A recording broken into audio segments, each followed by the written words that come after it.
अब जयपुर से बड़ी खबर आ रही है, जहां जोगेश्वर गर्ग ने आज विधानसभा से बाहर निकलने के दौरान मीडिया से बातचीत में क्या कुछ कहा, आइए आपको सुनाते हैं।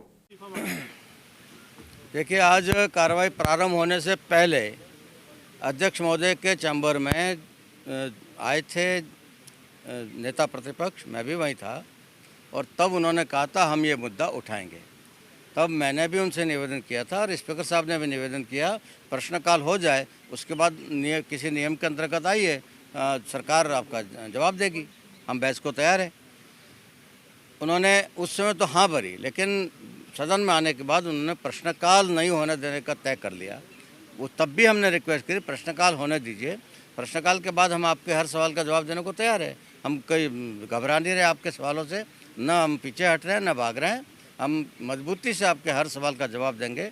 लेकिन उनको प्रश्नकाल भी चलने देना मंजूर नहीं था और तब हमको मजबूर होकर कठोर कदम उठाते हुए प्रश्नकाल पूरा करवाया। हमने सारी प्रक्रिया पूरी करवाई, हाउस का जो बिजनेस था शून्यकाल तक का वो सारा पूरा करवाया। और उसके बाद अब भी हमने उनसे कहा आइए बात कर लेते हैं, आपको क्या बहस करनी है तो आइए किसी नियम में नोटिस दीजिए, हम बहस करने को तैयार है। और जब बहस होगी, बात निकलेगी तो बहुत दूर तक जाएगी। बहस होगी तो फिर सिर्फ किरोड़ीलाल जी तक नहीं रहेगी, वो फिर सचिन पायलट जी तक भी जाएगी, वो लोकेश शर्मा तक भी जाएगी और पता नहीं कहाँ तक जाएगी। जो होगा देखा जाएगा। हम तैयार हैं मुकाबला करने को, हम कहीं कमज़ोर नहीं हैं, कहीं डरपोक नहीं हैं और कहीं उनसे दबने वाले नहीं हैं। अजीब स्थिति है, सरकार के मंत्री के पक्ष में जो है वो विपक्ष से आ रहा है, सरकार के मंत्री के लिए विपक्ष खड़ा हो रहा है, अजीब स्थिति नहीं है। वो अभी गोपाल जी ने बहुत विस्तार से बता दिया। इस कांग्रेस ने राहुल गांधी जी को इलाज की जरूरत है, क्या ये कांग्रेस का इस कांग्रेस ने किरोड़ीलाल जी के सम्मान में क्या क्या किया वो सारा गोपाल जी ने बता दिया। वो लोग किस मुंह से किरोड़ीलाल जी का पक्ष ले रहे हैं वो समझ में नहीं आता। और जब पिछले कांग्रेस सरकार के समय हम लोग पायलट साहब के लिए और किसी के लिए बोलते थे तो ये लिख करते थे हमारा घर का मामला आप क्यों बोल रहे हो, तो अब आप हमारे घर के मामले में क्यों बोल रहे हो, हमको निपटने दो ना। आराम से अगला छुट्टी पे गया है, हमने छुट्टी मंजूर की है उनकी, तो हम जाने वो जाने, आप कौन होते हो करने वाले। और आपको किरोड़ीलाल जी प्रेम कब से हो गया, आपका तो दुश्मन नंबर 1 था वो। और रीट के मामले में मैं फिर कह रहा हूँ, रीट के मामले में जिस गहराई तक किरोड़ीलाल जी गए हैं उस गहराई तक शायद सरकारी एजेंसी भी नहीं पहुंच पाई होगी। इतने उन्होंने खोद के इनके काले कारनामे निकाल रखे हैं। इसलिए वो तो कभी नहीं चाहेंगे कि किरोड़ीलाल जी स्वस्थ वातावरण में वापस हाउस में आके खड़े हो, क्योंकि आते ही उनकी पोल खुलने वाली है। तो वो दुश्मनी निकालने के लिए दोस्ती का बहाना कर रहे हैं। वो उनके सारी भावना हमको समझ में आ रही है, किरोड़ीलाल जी को भी समझ में आ रही है। किरोड़ीलाल जी उनके हाथ का खिलौना नहीं बनेंगे, ऐसा मुझे विश्वास है।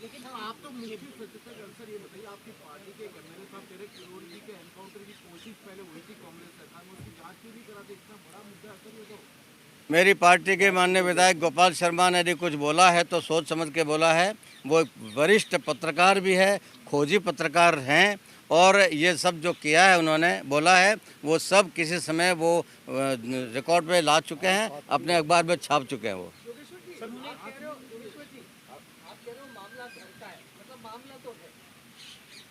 कहाँ नहीं होता। राजस्थानी में कहावत है, बर्तन पड़े होते हैं तो खड़कता ही है। और परिवार में ऊंचा नीचा होता रहता है। कुछ होगा तो वो हमको सुनाएंगे, हम उनकी सुनाएंगे, हम उनको सुनाएंगे, वो हमारी सुनाएंगे। वो हमारा आपस का मामला है। उनको कितना प्यार क्यों आ रहा है किरोड़ीलाल जी पे, प्रश्न ये है। बर्तनों की आवाज बहुत तेज आ रही है। कहा कि वो स्वास्थ्य कारणों से रेस्ट पे गए हैं किरोड़ीलाल जी, लेकिन आम आदमी की पार्टियों ने सभा संबोधित कर रहे हैं, क्या वो रेस्ट कर रहे हैं? जन सुनवाई भी कर रहे हैं। देखिए, वो यदि किसी दिन भाषण नहीं देंगे उस दिन बीमार हो जाएंगे, इसलिए वो भी रेस्ट का तरीका है। मुख्यमंत्री जी का जवाब होना है आज, और इस तरह का गतिरोध अगर जारी रहा, उनको बाधित किया गया तो हाँ, अभी कांग्रेस के प्रदेश अध्यक्ष डोटासरा जी ने हमको धमकी दी है अभी स्थगित होने के बाद कि अब करवा लेना मुख्यमंत्री का भाषण। मैं उनको चुनौती देता हूँ, मुख्यमंत्री के भाषण से पहले नेता प्रतिपक्ष का भाषण भी होना है। और यदि वो मुख्यमंत्री का भाषण नहीं होने देंगे तो नेता प्रतिपक्ष का भाषण भी नहीं होगा। और उसके बाद भी मैं उनको चुनौती देता हूँ, जैसे प्रश्नकाल चला है ना, वो कितना भी हल्ला गुल्ला कर ले, मुख्यमंत्री जी की आवाज़ में इतना दम है और उनके फेफड़ों में इतनी ताकत है, वो इनके हल्ला गुल्ला के बीच में भाषण देकर जाएंगे, कुछ नहीं बिगड़ने वाला हमारा। बाल मुकुंदाचार्य जी का गमछा आज काफी। खबरों में फिलहाल इतना ही। आप बने रहिए वी भारत टीवी के साथ।